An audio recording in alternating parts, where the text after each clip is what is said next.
Hey everybody!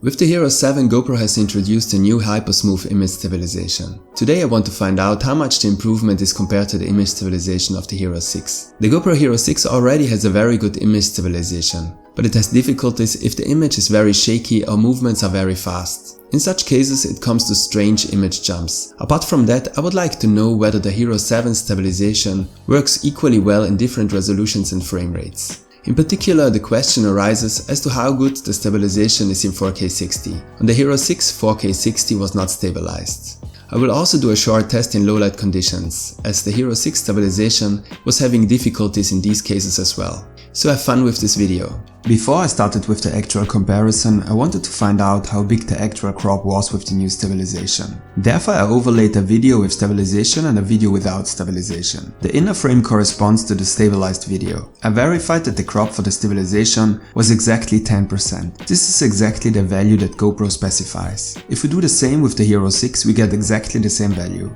This means that the new stabilization does not produce a larger crop than on the Hero 6. For the first comparison, I made a simple handheld pen. The image of the Hero 7 is perfectly stabilized. Here you can see, however, that the Hero 6 can also compensate this type of movement well. In a direct comparison, there is hardly any difference. In the next comparison, I walked at normal speed. The image of the Hero 7 is very well stabilized. The Hero 6 can also handle this very well, even if it does not compensate the movement so good. But pay attention to the first quicker movements. As soon as there is a quick movement, the Hero 6 generates the first image jumps. When running, the difference becomes very clear. While the image of the Hero 7 is still well stabilized and usable, the Hero 6 generates considerable image jumps. The material is not usable. The Hero 6 cannot compensate this kind of movement correctly. In the next test, I ran down the hill. This mainly results in smaller up and down movements, while there are no fast lateral movements. It is interesting to see that the Hero 6 can keep up well with this type of movement. Then I used the GoPro on the pole. Here you can also see that the Hero 6 can actually keep up quite well with a few smaller image jumps.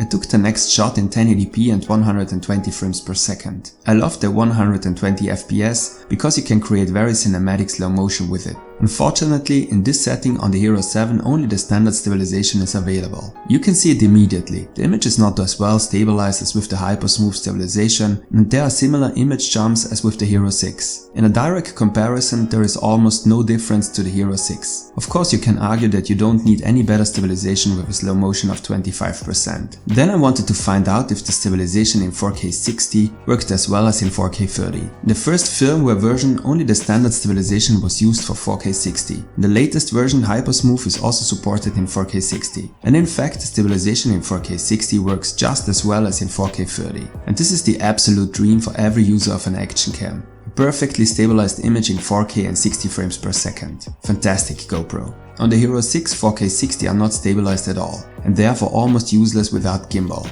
No stabilization test of a GoPro would be complete without testing the cameras directly during sports. In this first test, I tested the cameras with a chest mount. The Hero 6 can still keep up reasonably well with the exception of a few image jumps. The stabilization of the Hero 7 is perfect.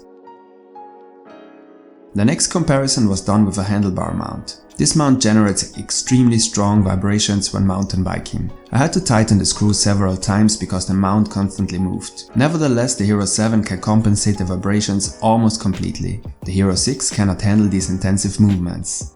The next test was done in low light, and here the biggest problems of the GoPro are revealed. The movements don't seem to be so well smoothed out anymore, but the footage of the Hero 7 is still good while the footage of the Hero 6 cannot actually be used anymore. But the Hero 7 also shows more vibrations now. However, you have to keep in mind that it was already very dark here, and the camera generated a lot of motion blur due to a slow shutter speed, which contributes a lot to the overall impression.